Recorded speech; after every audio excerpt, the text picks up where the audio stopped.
Good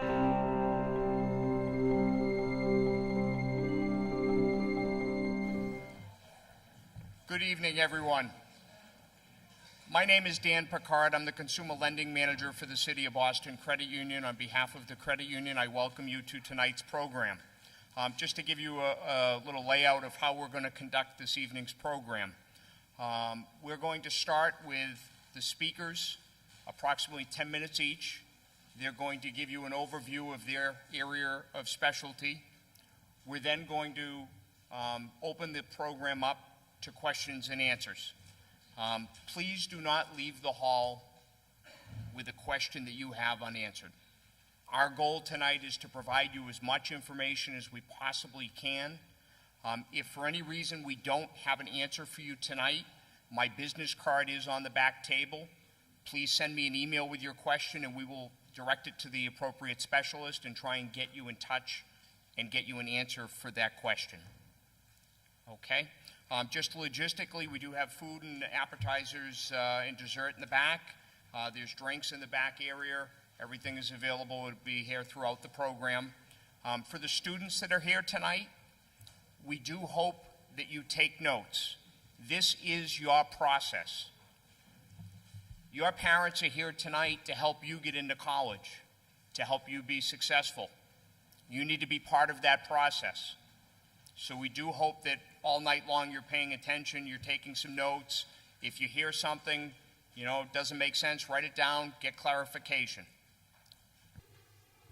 At this point, I'd like to introduce our first speaker. Jeremy Daly is the Senior Admissions Counselor for Massasoit Community College. He's going to speak about the admissions process. Jeremy. You guys can clap, it's okay. Good evening, ladies and gentlemen. How are you? Good. I hope you guys are enjoying this lovely summerish September day. Again, my name is Jeremy Daly. I am Senior Admissions Counselor at Massasoit Community College. Massasoit is located in Brockton, Massachusetts, but we actually have 3 campuses. We also have campuses in Canton and Middleborough as well. My goal this evening is to give you a little bit of a quick snapshot of what Massasoit is all about, but I hope you guys take it a little bit further past this evening. So whether that be taking my business card off the back table, shooting me an email about some specifics, or just coming by for a campus tour. The process to me is most important when you get to see it, see what it's about, experience it personally on a first-hand basis. So Massasoit is, again, a community college. We are a state institution focusing on helping students to earn their associate's degrees and certificates. So the students will spend 2 years with us, and then we'll work with them on the transfer process onto a 4-year institution. The really great part about our institution is that we provide a tremendous amount of support for our students. We give them an opportunity to really explore. So if you have a student that's not quite certain about what they want to do with their college career just yet, Massasoit is kind of the environment that is ideal for that individual. We have a lot of different majors. Some of you may have grabbed my booklet off the back table as well. We'll have that liberal arts transfer label to that particular major. You'll just see also different transfer majors. So we have engineering transfer, business transfer. But our liberal arts transfer majors allow students to be able to start that college career, taking those specific courses within English, math, sciences, depending on their college interests or what their academic interests might be, but also giving them an exploratory option as well, being able to take some electives, being able to see, do I want to be in this field or do I want to maybe try a different field? So we give them the opportunity to be able to go and experience some of those things as well. A lot of what we do as well is on campus. So we provide a lot of support from disability services all the way down to our academic resource center, we call the ARC, where students can go at any given time during the class day to get tutoring in any major across the board. They can also schedule time with a tutor within the ARC as well.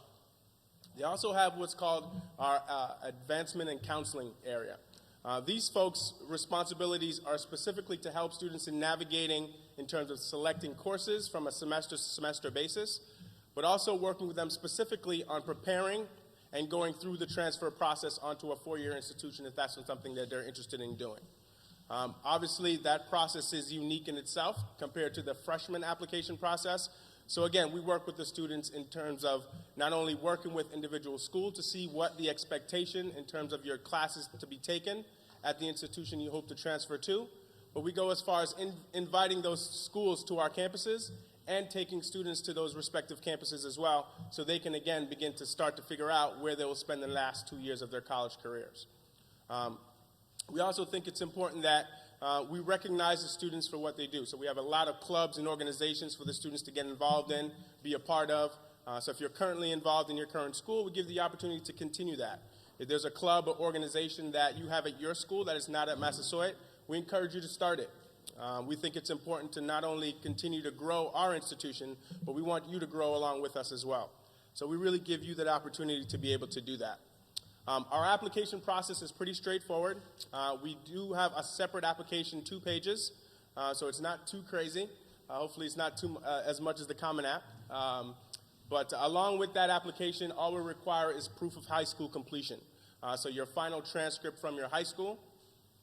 From there, we do not require students to have or take the SATs or submit SAT scores to us. You're more than welcome to take them, but we are not requiring them to be submitted. Reason being is that we require students to do a placement test in reading, writing, and math, and that is how we determine what's the appropriate level class for the students to take or start. Now, if a student takes the SATs, scores well enough to bypass our placement test, we more than welcome that. And then we'll use that same SAT test to determine, again, the appropriate level class for them to begin.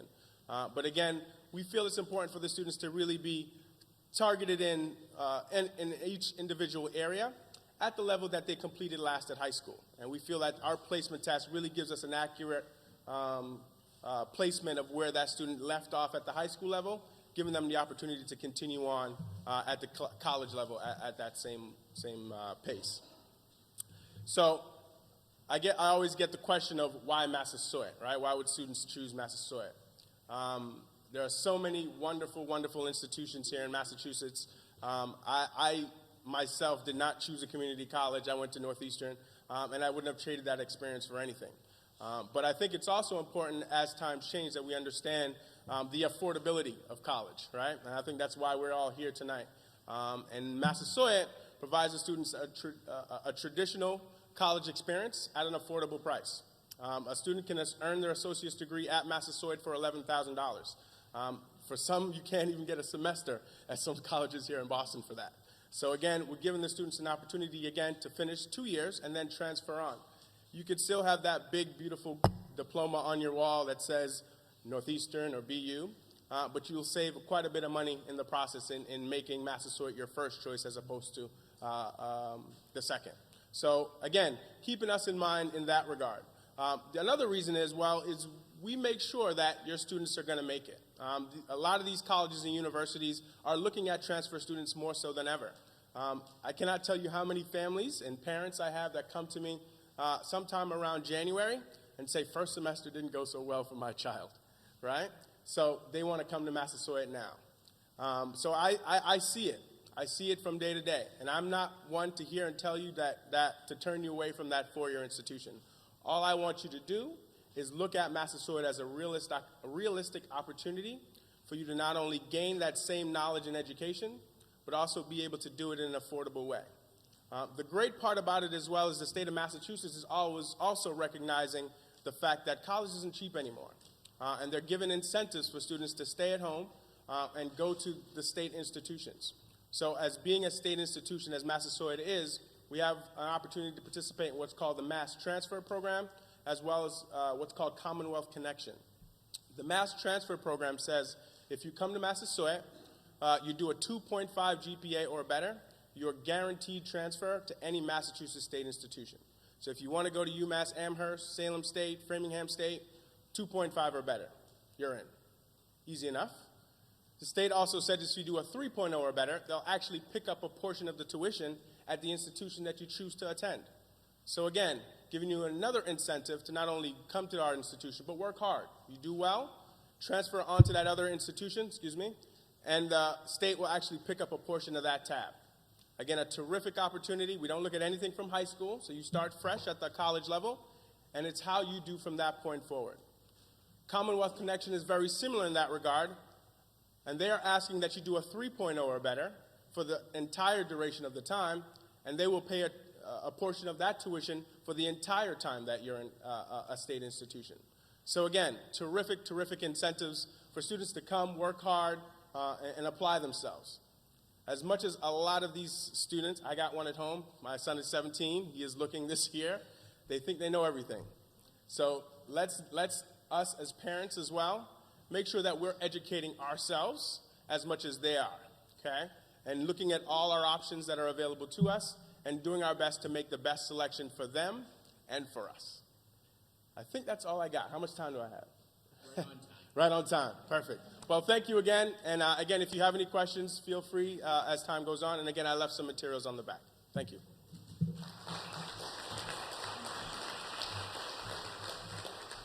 Jeremy, thank you very much. Our next speaker is the Assistant Director of Undergraduate Admissions for Framingham State University. I'd like to welcome Erica Pritchard. We're lucky that we're here tonight. We're just getting into the first couple weeks of our travel season here at admissions, if you're not familiar with the field or the type of work, and so I still have my voice, which is great. I've been going in and out of high schools and traveling, so I'm glad I still have my voice to be able to speak with you. Because as you know, admissions folks like to talk a lot about their universities and about the admissions process.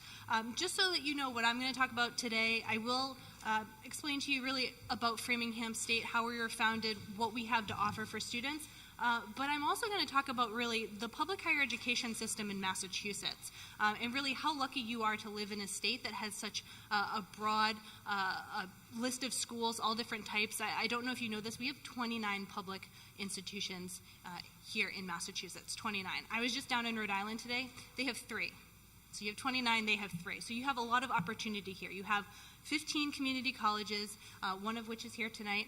You have 9 state universities, you have 5 UMass campuses. So you have plenty to choose from here in Massachusetts. So there's definitely a school here in Mass that would be a good fit for you. In addition, if it's not, there are plenty of other options. There's hundreds of schools in New England and even more across the entire country. But Framingham State itself, if you're not familiar with us, we are the very first state normal school in the entire country. And so a normal school was actually a teacher preparation school. So we are the first. Yay, go us.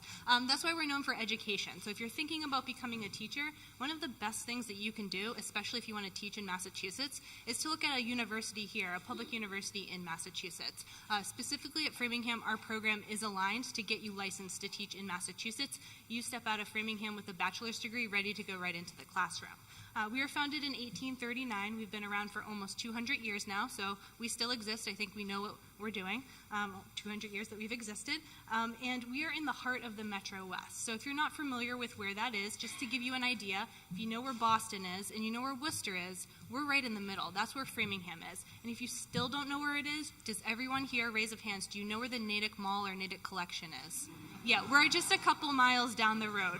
Or another point of location to help you figure this out, when they say the governor is at the bunker, again, we're just a mile down the road from the bunker, from the state police. In addition to education, we've been able to expand our program offerings. So we have plenty of degrees in the field of STEM, very popular right now. We just created a biochemistry major. In addition, we have biology, we have chemistry, we have a couple of really specialized programs, food and nutrition and food science. So if you want to become a registered dietitian, our program is one of the best in the state, if not the entire country. Food science, again, that's also a very highly specialized major, and that's chemistry-based program. We do offer bachelor's degree programs, so those are degrees that typically take about 4 years to complete, and we do take a number of applications from incoming freshmen or transfer students. So we take applications if you're coming right out of high school and you want to go to a 4-year institution right away, and we get a number of applications from transfer students, whether they came from Massasoit Community College, Mass Bay Community College, maybe they went to another institution that was a 4-year program and they just didn't like it and they wanted to change. We take applications from them as well. Just to give you a perspective of how large our campus is, we have just under 5,000 students, and so for STEM that's really important to know because the average class size is 22 students, so you're not going to have classes that are this large as the room that we're in, you're going to be in a smaller class setting. We cap most classes at about 30 or 35 students. And the reason is that what we focus on at Framingham is student development. So yes, there is the opportunity to do research. If you want to do research in a lab with your professor or work on a research project with them, you absolutely can, but it's not research money that brought them to our campus, it's student development. So first and foremost, you are their priority. They want to help you figure out what you want to do, make sure you're successful at Framingham, and that when you do graduate, you're able to find a career in the area that you want to work in. In addition, did anyone take snacks in the back there? I'm going to end with a joke. I'll tell you I'm going to end with a joke, but did anyone get a snack back there on the table, a chocolate chip cookie? Yeah? Does anyone know what the importance of the chocolate chip cookie in Framingham State is? Anyone? No? Yeah, one of our grads, she graduated in 1924. Her name was Ruth Wakefield. She invented the chocolate chip cookie.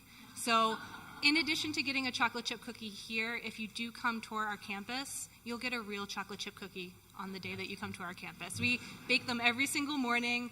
We just got, I don't even know what to call it, some cocoa smelling mulch. We have that in our welcome center as well. So it's kind of like Willy Wonka's factory when you walk into our admissions welcome center now. So if you're into chocolate chip cookies and potpourri that smells like chocolate, come visit us. But I also said I was going to talk about the state system as a whole. That helps me fill up 10 minutes. But it also gives you an idea of maybe some campuses that you didn't know about or things you didn't know about that actually happen here in Massachusetts. So like I said, I give you the breakdown. We've got 29 wonderful campuses all across different spectrums. You've got the community college. Some students need to start there.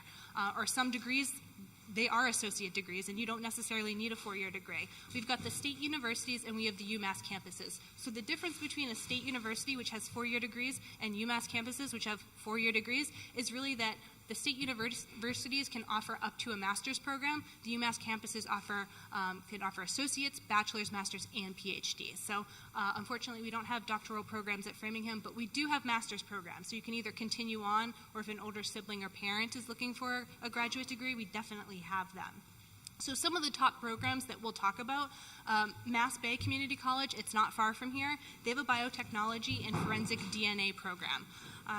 Sciences at UMass Amherst, they have agricultural science, they have space science, they have artificial intelligence. So those are unique programs. If you're looking for engineering in Massachusetts, I definitely recommend University of Massachusetts Lowell. They're one of the top engineering schools in the state. And then we did mention, but Framingham State does have food and nutrition and food science. Those are fairly popular programs. And then some unique programs that are very difficult to find, and you go up to a lot of colleges at college fairs and you say, I have no idea who offers this, do you have it? And they go, I don't know, I haven't heard of a school with that.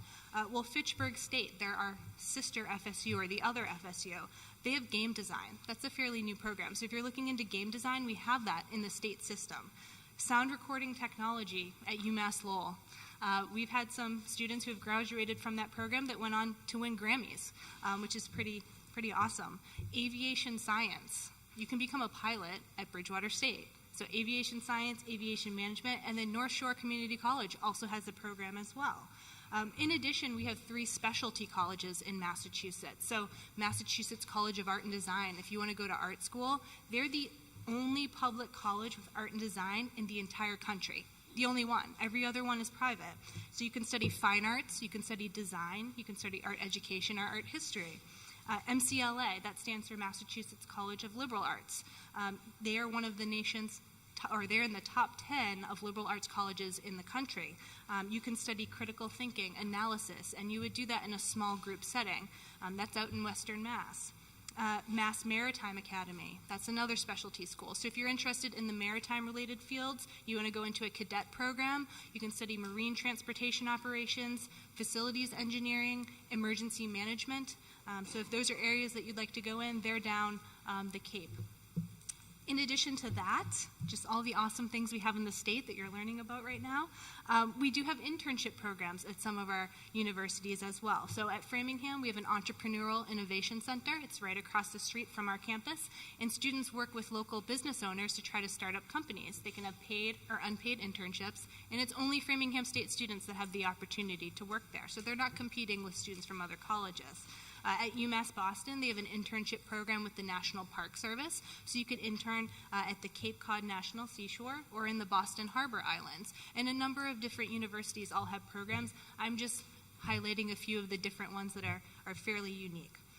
In addition to that, we do have some notable alumni. So you say the state system sounds great, but what do they do when they graduate? So we're just going to mention a few. You'll probably, if you don't know them, you'll know the things that they've done. Rich Miner, he was the co-founder of Android, so the mobile services, Android.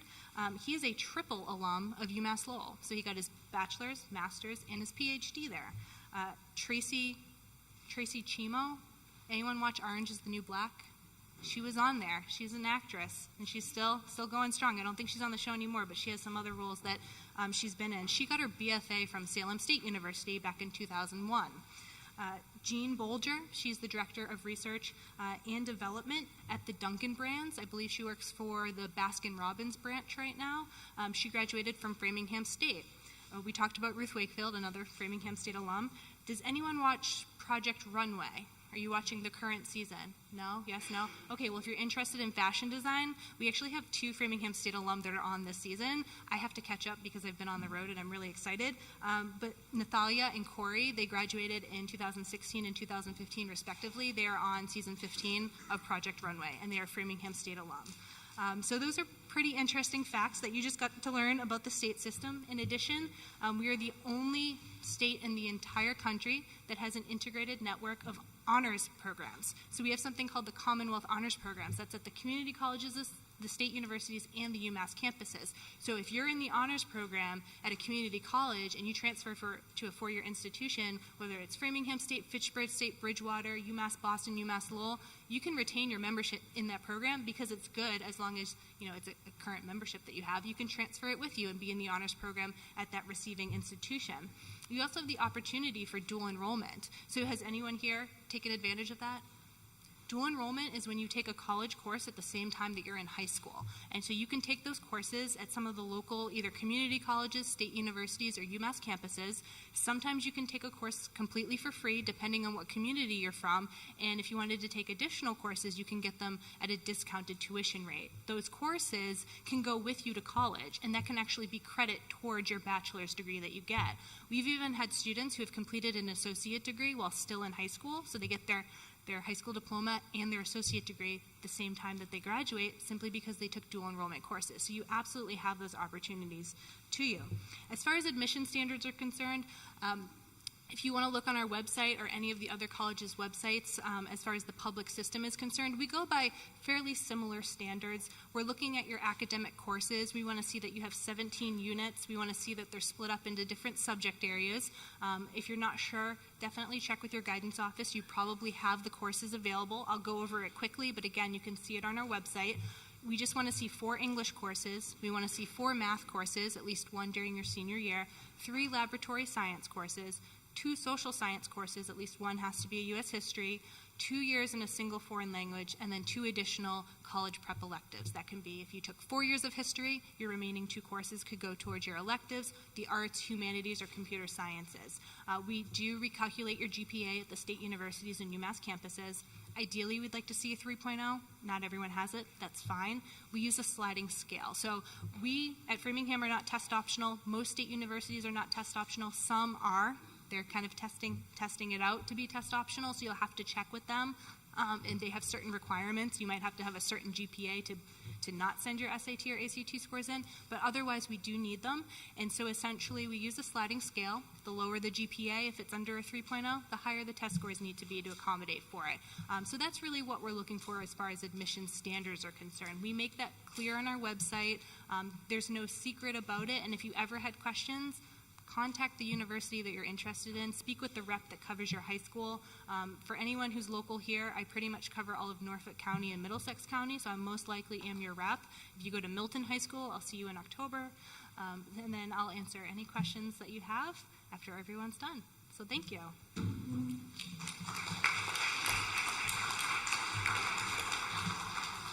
Thank you, Erica. I believe my freshman son is going to be enrolling in one of the colleges soon for the free tuition.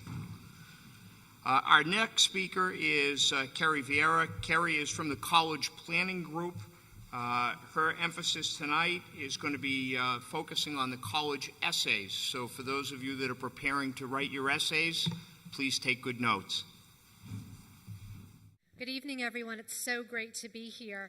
I am going to talk a bit about the college essay, but I'm going to kind of give a larger umbrella, give you some, hopefully some advice and some new perspectives on the college application process. I was formerly in admission, and I've been working for the College Planning Group for 5 years, so I have over 12 years experience in the field. So first, with over 4,000 colleges and universities in the U.S. alone, it can probably be a bit daunting. So some practical advice and some fun perspectives. First of all, every portion of your application matters, including your college essay. But number one is always your grades and the classes you take. So if you have done a lot of work your first 3 years of high school, and you say to your advisor, my senior year I want to take English and underwater basket weaving, do not do it. Okay, you want that senior year to be chock full of some other good academic classes. You want to show the colleges that you are still working hard and still taking classes that matter. And so the other thing is your college essay. Even the way you write your application, that matters. If they are down to the last 10 people they're going to accept in March, and yours is sloppy and misspelled, you're in the reject pile. So just remember that that college essay does matter. At the College Planning Group, we run a program called the College Essay Boot Camp, and we just kind of motivate you through getting that done. A fair amount of our students already have their college essay done. Some of them are 90% done, but they're all well on their way. And basically, my role in that is I dissect their essay and provide the student a path for improvement and writing the best essay they can possibly write. I also wanted to mention just so many unique things out there. First of all, I'm sure some of you have heard of Colleges That Changed Lives. How many of you know about this book? So this is just a copy of the book, a copy of the cover. But it kind of points out different gems of colleges all around the U.S. And one of the colleges that they mention in New England is Clark University in Worcester. So it's really good to kind of go out there, read some of these books, and just see kind of looking beyond the obvious choices. You know, we all live in the greater Boston area, is my guess. We all know there's BU, there's BC, there's Tufts, there's Harvard, there's Northeastern, but there's a lot beyond all those schools. And by the way, they're all amazing schools, but don't limit yourself to what's just in your backyard. The other thing I wanted to mention is, well, it's for the students, but it's also for the parents. You should not stress your student out. And you should not stress yourself out in the process. We had one rule when I used to work in an admission office that our director would always tell all of the parents when they were on campus live. Set one day a week. That's the day you talk about college with your student.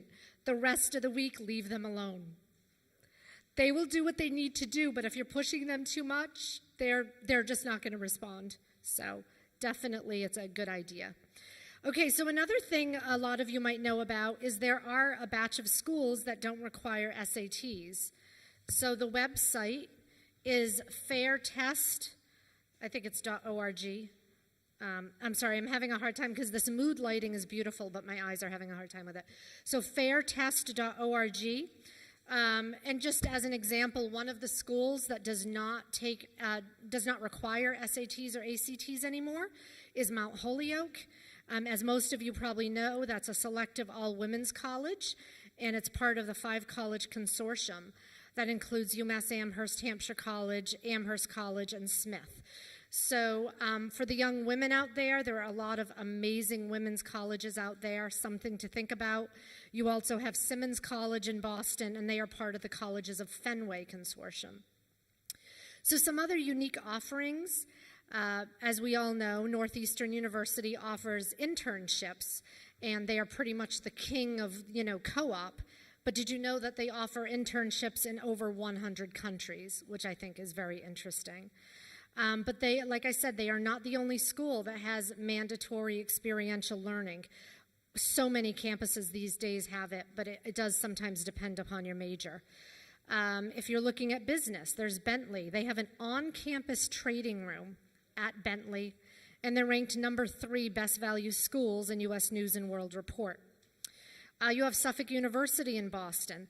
They have their own campus in Madrid, Spain. You can study in Madrid, Spain, and not know a word of Spanish. You can learn it while you're there. And the other interesting thing about Suffolk being a school in the city of Boston is the price tag is pretty low for a city school. It's $52,000 right now with room and board.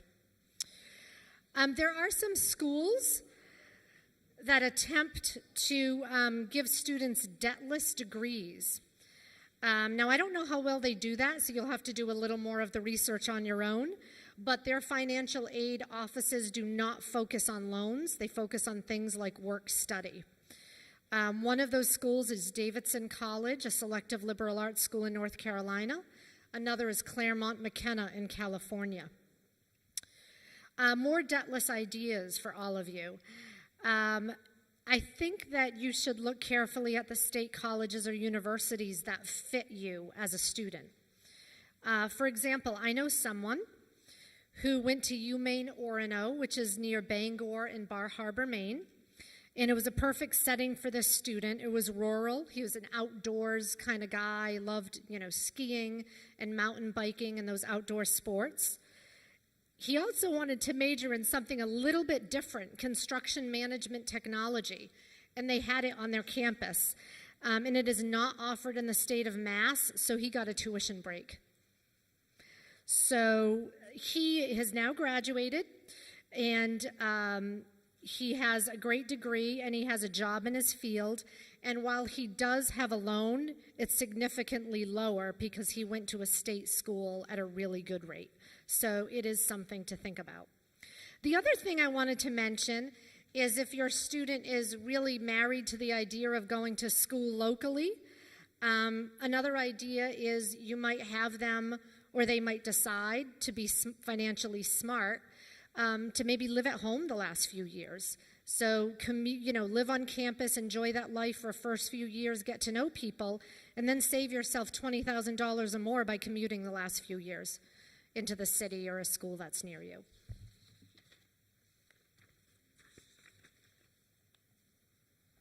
I want to talk about the right fit for college and getting to yes, which is getting in the door. So I've kind of outlined 4 different levels of colleges, and I used brand name jeans. So you have the Tough Skins, that's the community college. You have the Levi's, so that would be like Roger Williams and Salem State. You have the Calvin Klein, which would be like a Tufts or a BC. And you have Vanderbilt, which is all the Ivy Leagues. Now, I want to say this is really important. All of these can offer you a fantastic education, but you need to be sure that the school fits well. So I would suggest applying to at least 5 colleges, but probably a few more, that reflect your choices. But this is the most important thing I'm going to say tonight. You must diversify your list to increase your chances of admission. Seeing the incoming class profiles before applying, this will help you get to yes.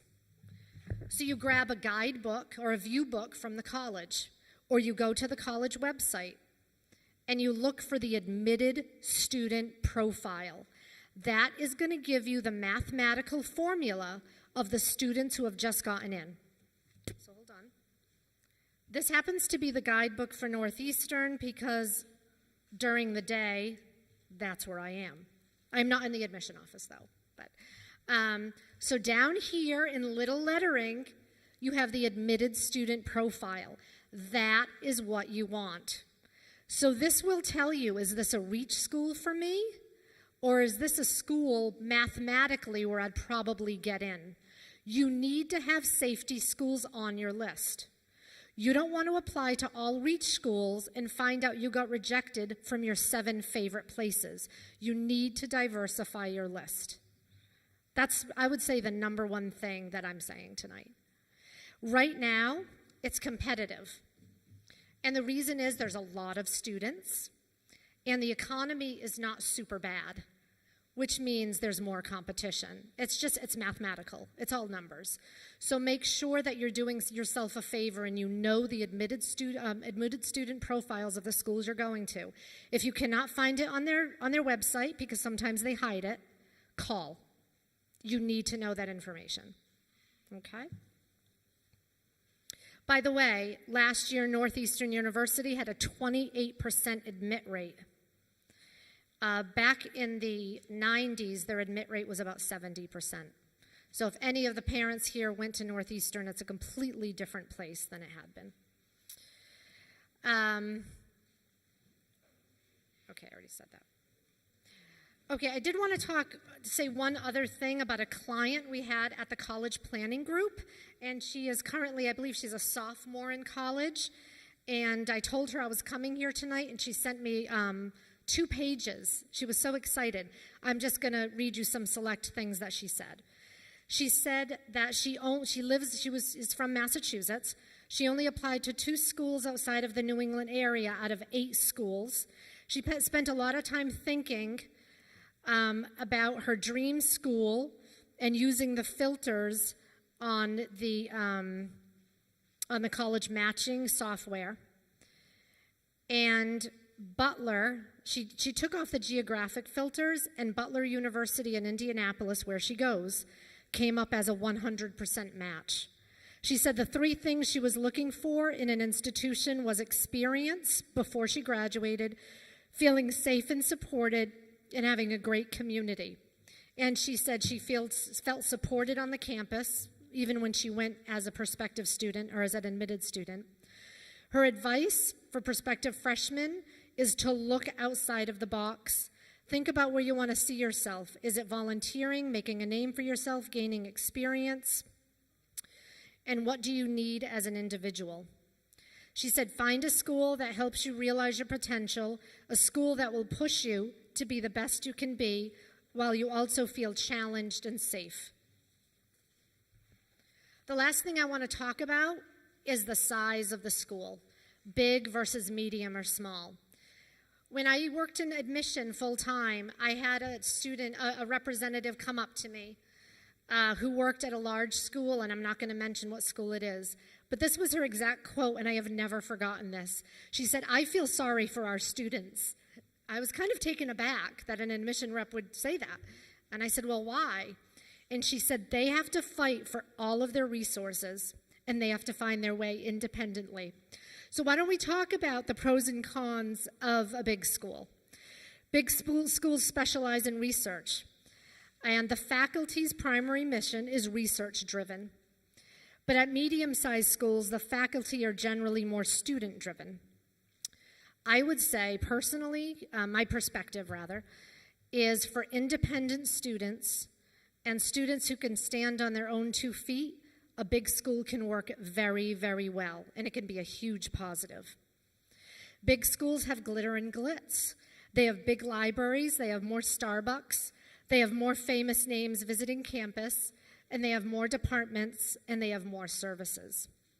At a medium-sized school, you have smaller classes, more personalized service. Usually you have better access to service, and you have less Division I sports, and you have more Division II and III.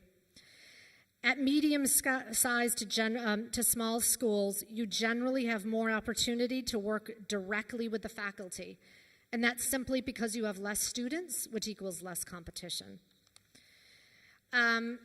Lastly, I just want to say, check out the web. Make sure that you're using that matching software because it really can be helpful.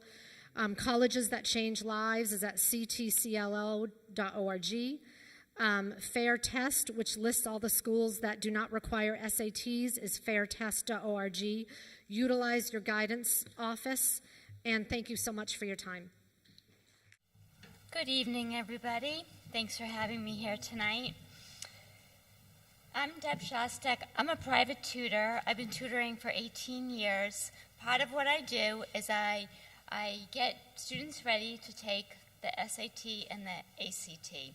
So tonight I'm going to tell you a little bit about the differences between those two exams. Both of those exams are required for college admissions. There's about 800 schools nationwide that do not require the exams, but all other schools do require them. Some of these people earlier did allude to us that they didn't require them. There are exceptions made, but most universities do require them. Down in the South and Western states, the ACTs are a little bit more popular than the SATs, and in the East Coast, SATs are a little bit more popular, but they're equivalent exams. Colleges look at them equally. So it's best to pick a test, get familiar with it, practice it, and stick with that one test. And I'm going to talk about the differences between them and how to decide which one to take. Also, colleges not only use the grades and the scores for college acceptance, but they also use it for merit-based scholarships. So getting a good score in them is very important. The structure of the SATs. So last year, the SATs changed their format quite a bit. So now the SATs is formatted, it's similar, much more similar to the ACTs. The SATs has an optional essay component, a math component. The math component is broken into two sections, a calculator section and a non-calculator section, which is very important, and I'll talk about that. A reading section and a writing and language section. The ACT is similar. It has an optional essay, a English section, a math section, just one math section, all with a calculator, a reading section, and what's different from the ACT than the SAT is the ACT also has a science section. Big difference. The SAT is scored from 400 to 1600. Each section of the SAT, the English part is worth 800 and the math is worth 800, so a total of 1600. Whereas the ACT is scored from 1 to 36. Each section of the ACT, there's 4 sections, is scored of a maximum of 36, and then each section is averaged for an average score of up to 36 instead of added like the SATs, so they're scored different. Colleges superscore the SATs. For the ACTs, some colleges superscore the ACTs, but not all. So you would have to check with their specific college and see if that college superscores it. And what I mean by superscoring is you take multiple tests of the SATs or ACTs, and the colleges takes the best score of that component of the SATs. So if you did better in English on one SAT and better in math in another SAT, they'll take the better grades of both those tests and superscore it. So you get the best of them. So that colleges do that for the SATs, but not all colleges do that for the ACTs. The SATs are offered 7 times a year, starting in January. The ACTs are offered 6 times per year, offered in February. And to find out those dates, you can just go on their websites, collegeboard.com or act.com. So I'll talk to you a little bit more specifically about each of the tests. The SAT is 3 hours without the essay and 3 hours and 50 minutes with the essay. And the ACT is 2 hours and 55 minutes without it and 3 hours and 40 minutes with it. It seems like there's really not that much difference in the time, 5 minutes or 10 minutes with the essay. But if you think about it, the ACT has an extra section. So there's only 5 more minutes, but an entire section more with the ACTs. So the time that you have per question on the ACT is less. So you are working a little bit faster on the ACTs than you are with the SATs. So it is for those students who like to work a little bit faster. So it's not geared for everybody. The tests are definitely specific for specific children, for specific students. The reading section on the SAT, there's 5 passages on the SAT and 4 passages on the ACT. On the SAT, there is not a science section. On the ACT, there's 6 small sections. Each section is a small description of an experiment, and then it's tables and data and graphical analysis of the experiment, and with questions asking you to interpret that data. So not necessarily does the student have to understand the science behind the experiment. The student just has to know how to interpret the data. And so students who do better and have a better understanding of interpreting data can answer those questions a little bit better, more scientifically oriented students. But even if they haven't had that science-based class yet, it's just analyzing the data. The math on the SATs go over arithmetic, algebra 1, algebra 2, geometry, trigonometry, and the same thing for the ACTs. Most of what is covered in the SATs and ACTs should be covered with classes up into junior year, with the exception, of course, of a few students, but most students have most of that material covered by junior year. In the SATs, there's 2 sections. There's a section without a calculator first, and then there's a section with a calculator. The SAT math is a little bit easier than the ACT math. However, there is that section without a calculator. So those students who rely heavily on a calculator for all math, and many students do. I have students that I tutor who can't do regular addition without a calculator because they've always had a calculator. And it's not that they're not smart, they're very smart. They just always use a calculator. So some students just rely very heavily on a calculator. The SATs might not be the best option for them because there's a whole section in there that they have to do manual, do the calculations. And the calculations aren't that difficult, but they still need to do it without a calculator. The ACT is just one long math section, but a calculator is allowed throughout the whole section. But some of the problems in the ACT math are quite challenging. They do get a little bit harder than the ones in the SATs. In the SATs and the math, as the questions go along, progress, the difficulty of the problems get harder. In the ACTs, it's random. You can have an easy problem, then a hard problem, then 3 easy ones, then a hard. It's just more random. And talking about the essay, in the SAT, the essay, a question is asked, and the student is asked to evaluate a given argument. And with the SATs, the ACTs, it's evaluate and analyze a complex issue. Which test is right for you or for your child? So the SATs are good for those students that might read a little slower but have a much better reading retention.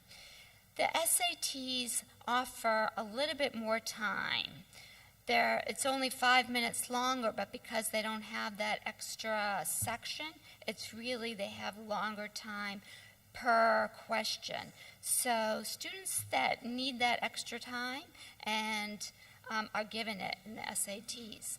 Also, as I said before, students that have a better number sense without a calculator usually do better with the SATs as well. Students that, for the ACTs, students that have a really good scientific knowledge do well in the ACTs. Students that can analyze data, look at graphs and can understand it, that can excel in the science section can usually do pretty well in the ACTs. Students that like to work fast and at a very quick pace, the ACT might be a good fit for them. And also, students who I said before who rely heavily on calculators, the ACT definitely would be a better fit for them. I'd like to give you a couple of helpful tips and hints.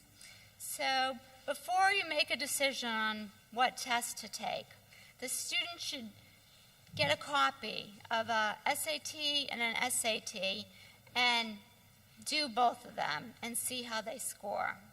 Evaluate and assess each one and decide which one is the best fit for them. And go for just one. The colleges look at each one equally. There's no difference to a college. A perfect score in the SAT or a perfect score in the ACTs. They are both equally weighed. So decide which one is best and concentrate on that one test and concentrate and study and study and study for that one. Sign up for prep classes or get a private tutor. Learn strategies. There's lots of strategies on how to take the test. There's ways you can eliminate answers. There's ways to eliminate answers or to figure out possibilities, and there's tricks to all of them. Study the grammar rules. Go back and look at some of your early, there's so many little things like possessives and verb tenses and little things that students forget all the time that you just have to remember. So there's a lot of websites that have tips about grammar rules that you can just download and just study those that are very helpful.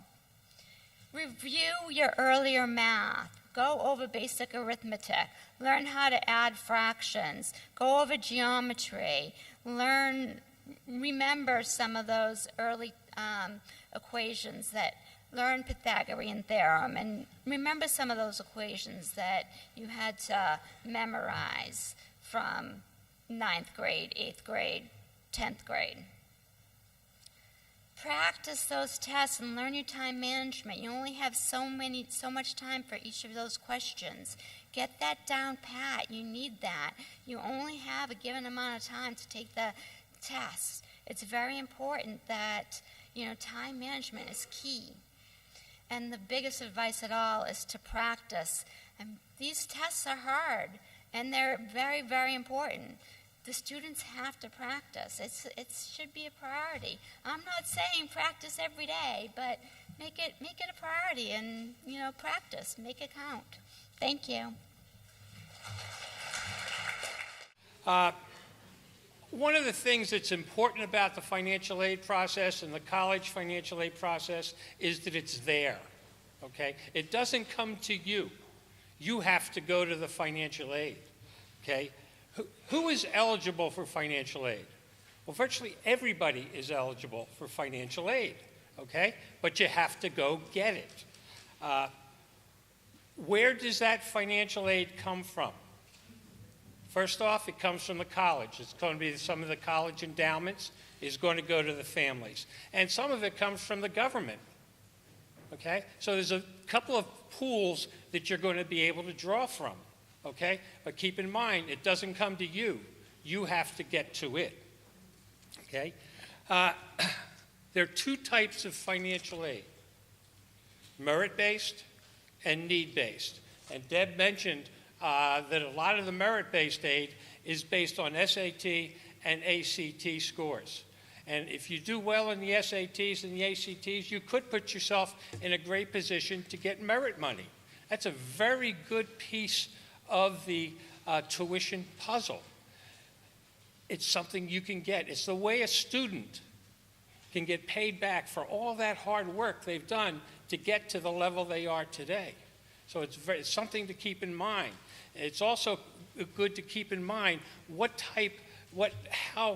how much aid you can get based on the SATs and the ATC scores. Because sometimes these colleges are going to, at certain levels of the ACT or the SAT, they're going to give you more money. So you have to know what that is.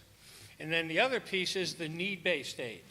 And the need-based aid is quite literally based on need, based on the college. So families have to know about all of that, not just one piece of it. You have to know about all of it, okay?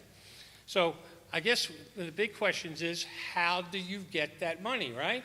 You've got to know that. Well, anybody ever seen anything like this before? Okay, there's not many of them around anymore. Okay, this is what's called a FAFSA. It's the free application for federal student aid. And this is what it used to be, all paper. There's still papers out there, paper FAFSAs out there, but I couldn't find one. This is from 2004, okay? You have to do a FAFSA. Everybody has to do a FAFSA if they want to be considered for any type of financial aid, okay? That's the way the colleges determine what financial aid they give. Now, financial aid coming from the government, every family here who goes through the financial aid process with the FAFSA is entitled, now this is entitled to a $5,500 loan from the government. Now you say that's a loan, but that's considered financial aid. And depending on what level, some of it may be subsidized or unsubsidized. You have a subsidized loan where the government pays the interest while the student's in college, or you have unsubsidized where the interest starts right away. It all depends on where the family contribution falls.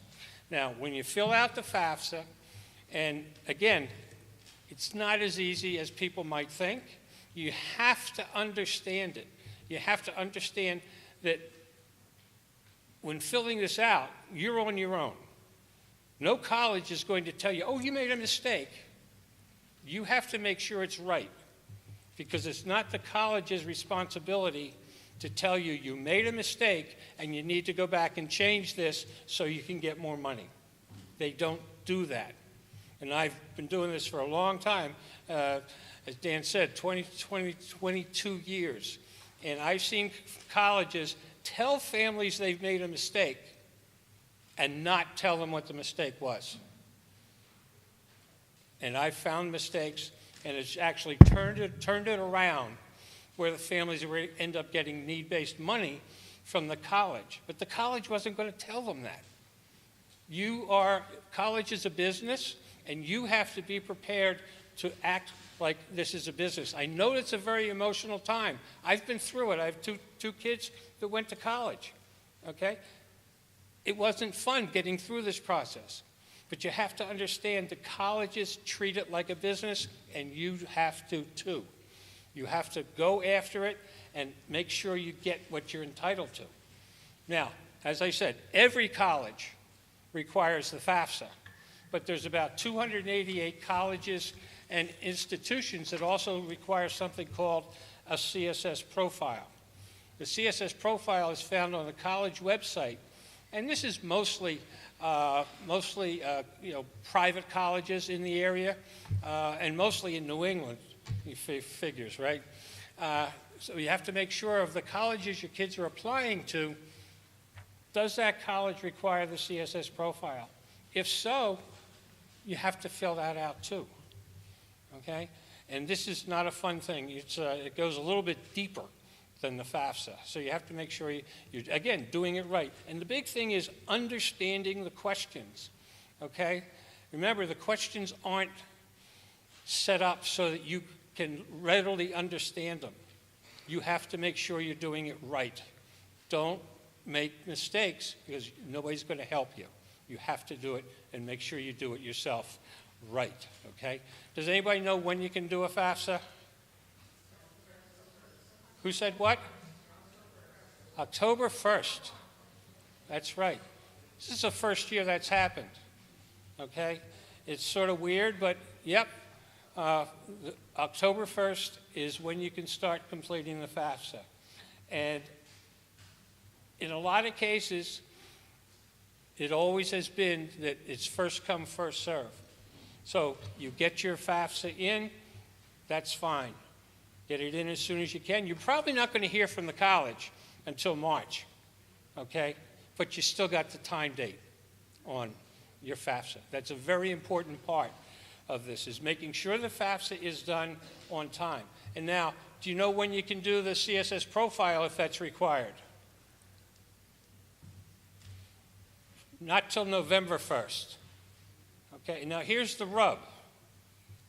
The FAFSA is going to be filled out with your income information from 2015 and your current asset information. Okay? It's a big change. Okay? It's called prior. Okay? Unfortunately, many colleges aren't aware of all this yet, but they'll find out the hard way. Of the ones we've called, UVM is the only one that's been on the ball. They know what's going on. Okay? So, now, if your student has a CSS profile required, that's going to deal with 2016 income information. Okay? So you have to make sure you don't mix up everything. All right? And it can happen. And they're not making they're not making it easy for you to get through the process. But I'll guarantee you can get through the process. Okay? There's a couple of things that I know some of you have, when I was talking to Carl and I have been emailing, and by the way, thank you, Carla, for putting all this together. There's a couple of questions that families had asked, and one had to do with divorce and how that affects financial aid. When we have a divorce situation, it's the income and assets of the custodial parent's home. Okay? So if you have a mom and dad who are divorced, student lives with the mom, it's the mom's income and asset information. Okay? Not the father's. This is where a lot of families make big mistakes because they spend too much time trying to think it through. Okay? If you haven't got it yet, logic plays no part in this. You just have to follow the rules. And the rule is it's the income and assets of the custodial house. Now, is the father's income and assets important? Maybe. It really depends on the college. They can always ask about the non-custodial parent. And then, of course, if they ask, you have to tell them. If one of the colleges requires the CSS profile, you're going to have to tell who the non-custodial parent is, and sometimes may have to do a non-custodial CSS profile. So it just depends on the college, okay? Does financial aid process, does the financial aid process take into consideration outstanding medical debts or tax obligations? What do you think? Okay, you can say it, you did it. Not a bit. They don't care, okay?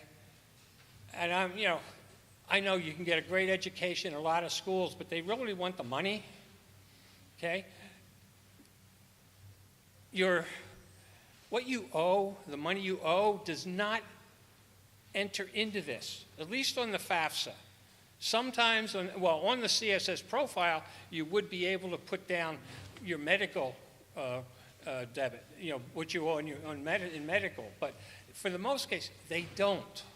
It doesn't take part in this process. So, but there is such a thing as an appeal, okay? you can appeal. So when you get your award letters and things of that nature, and you look at them and say, oh, okay, you can call the financial aid office and tell them that you have all this outstanding debt. They may have some compassion and give you a little more money. But that's the way you have to go with that. And do colleges expect parents to use home equity or retirement funds to pay for college? Do those factors come into play when colleges are considering financial aid? It's a lovely question, okay? Supposedly it does not come into play when it comes to financial aid, okay? They're not supposed to be looking at the retirement funds. Sometimes home equity comes into play, depending on the college, and if that college required a CSS profile. But I hear all the time, does the college expect you to use home equity? Do they expect you to use your retirement funds? They don't care.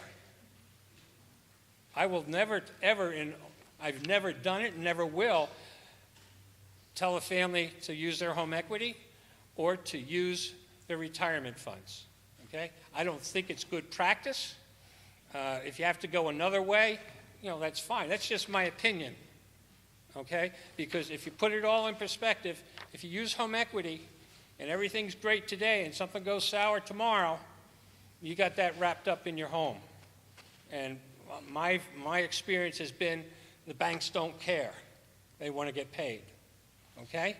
And from a retirement standpoint, most families don't have enough retirement anyway, okay? And, so you have to, I don't think it's a good idea to use it. I know families do. I have one family who did it for 4 years for 2 kids. He took out of his retirement, okay? He would never listen to me because there's something called American Opportunity Credit, and if he didn't take that out, he would have got $5,000 a year. So in taking the money out, he really hurt himself. But, everybody makes choices, okay? I hope as you go through this process, you make good choices and your kids go to the schools that are good for them. And just as Carrie said, it's the kids that have to like the school, not the parent. Because if the kids like the school and they choose the school, they'll get out of there in 4 years. And you know how long it takes to get a 4-year degree these days? 5.8. Okay? So it's up to them. Thank you very much. Thank you, Stan. Our next speaker is from the field of athletics. And when we were putting this program together, I encouraged Carla, our VP of Marketing, to include this area because I think it's always good to have an advocate on the inside. If your son or daughter is a student athlete, the coach that they potentially could play for could be one of the best advocates you have inside the school. So Coach Bauer from UMass Boston, women's basketball, is going to speak about her program and the opportunities that exist. Thank you so much. Biggest thing about UMass is obviously we are a state institution. We do have a high commuter population. For recruiting, that is tough. Dorms are coming, though, in 2018. Our mission of our university is workforce experience and research. We are the only research institution in the university system, so because of that, we're getting a lot of funding right now. Diversity is a big part of our university. We have over 160 countries in our student population represented. I've worked at 4 Division I schools. This is my Division III start, and it's the most diverse school I've ever been at. UMass Boston has grown 40% in the last 6 years as far as our student population. And being that research institution, we're part of a 5% population in the country. Working at all levels, Division I and Division III, they are probably the two extremes. I played Division I basketball, and it was a job. Life off of the floor was not really a priority. It was about winning and winning only. But in saying that, there's a lot of Division III programs. You have to remember, there's so many kids that play in high school, and only 3% of those kids actually play at the college level. You know, a lot of these parents are recruiting me and have these hoop dreams, but you want to make sure that the kids are happy and have a good experience. In saying that, there's recreational intramurals. What that is you basically play at the school. A lot of schools will have flag football or basketball, soccer, frisbee, different things. And then there's club, which is a little bit more intense. Club is probably a step above of intramurals as far as the commitment and travel. So a lot of club teams take it very seriously, but again, understanding that you are a student first. In the club scene, you'll actually travel to other schools in the region, so that's something to think about. As a Division III athlete, like my team, for instance, I don't have kids, but I have 15 every day, and I have 50 that I recruit every month. So I'm definitely going through this whole process with 50 different kids. So one thing that I would say at the Division III level, in season, you're probably looking at for hours, 13 to 17 hours a week. So it does become a part-time job, depending on how good you want to be or how great you would like to be. Out of season, it's probably 0 to 6 hours a week, whether it's training or you have jobs. A lot of my kids have jobs, and I have to be very flexible. Coming from the Division I level, that was tough. But it's really humbled me about life outside of sports and really diving into internships and workforce experience. One of the questions, one thing that we talked about on the panel was a New England regional program. Again, I recruit kids from all over New England, and if you touch another state and you're interested in going to school out of state, I would really look into that as far as majors are concerned, if it fits your demographic. I recruit a lot of kids out of Connecticut, Mass, Rhode Island, and we really try to look at that because there are tuition breaks.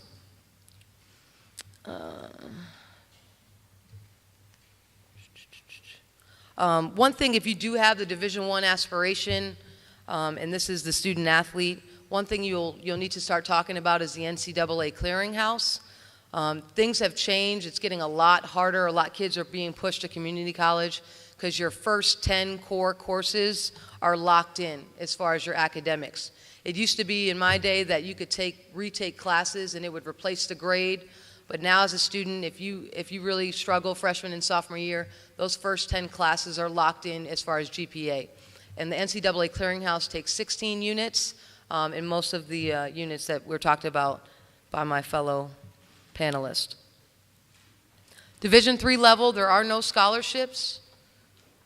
Division II level, they give partial scholarships. Some coaches give partials, and they package it with financial aid, and some coaches give fulls. At the Division I level, for the women's side, for basketball, there's 15 scholarships. For the men's side, there's 13.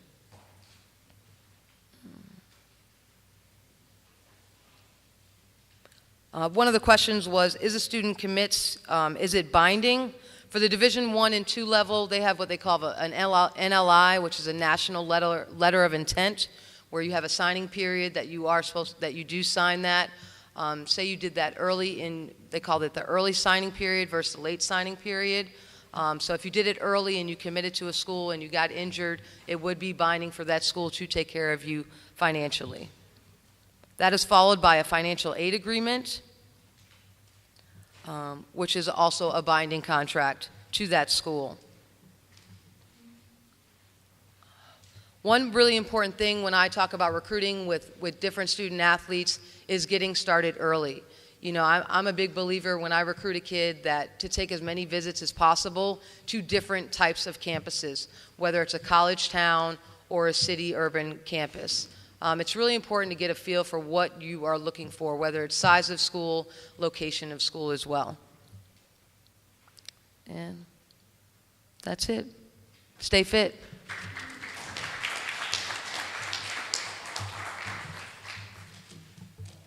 Our final speaker is myself. As the Consumer Lending Manager for the City of Boston Credit Union, one of the opportunities we provide to our members is private student lending. I want to start my presentation by making something very clear, and as a lender, we never want to encourage you to go somewhere else. As clear as I can make this, you want to maximize every federal, state, and scholarship dollar that you can before you look into private student loans. The federal website that is out there that will show you about the Pell Grants, the Perkins, the various subsidized and unsubsidized loans, that's your first stop. You need to fill out the free application. You need to find out what you qualify for. You need to utilize that first. Once you've completed that, the state of Massachusetts has a fantastic website that lists a multitude of grants, scholarship opportunities, teaching emphasis type programs, too many for me to mention in a 10-minute segment, but I do want you to pay attention to the major that your child is going for. There are opportunities in certain areas. If you're going to be a teacher and you're going to commit to a low income in a designated area that needs teachers, there are opportunities for debt forgiveness after a 4-year commitment postgraduate. There are various programs such as that. It's right on the state website. We also want to highlight military options, military aid options. I know a lot of our members have been in the military, family members. We want to make sure you look at ROTC scholarships, VA educational benefits, veteran services. For those that have had someone that served in Iraq and Afghanistan that unfortunately did not return, there are scholarships available in that area. There is a lot of aid for nonprofit organizations. There are a multitude of scholarships that you can apply for. The City of Boston Credit Union, every April we have a drawing. We encourage all of our members to submit an application. It's a random drawing. There are many, many, many scholarship opportunities out there, trade associations. If your parents are involved with a union, many of the unions offer scholarship opportunities. You want to maximize every dollar you can from every potential source before you explore private lending. The final portion of the award that the kids in the room won't want to hear is the work study award. If your child is provided an opportunity to obtain work study, that's an award. Encourage them to take advantage of that program. It will pay them. That money could go towards their education. We highly encourage you to explore that.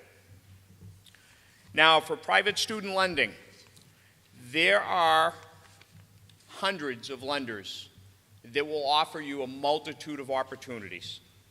City of Boston Credit Union is one. Many banks, financial institutions have them. What are you looking for? How are you comparing apples to apples? I could get into the LIBOR rate versus the prime lending rate. I don't want to bore you with details. What I will say is there are websites, and the one I found this morning that I think would be the best for you to look at all the options is finaid.org, FINAID.org. It listed just about every lender around the country and what their program is. Things you want to look for. Is it a fixed rate program? Is it an adjustable rate program? Are you paying upfront fees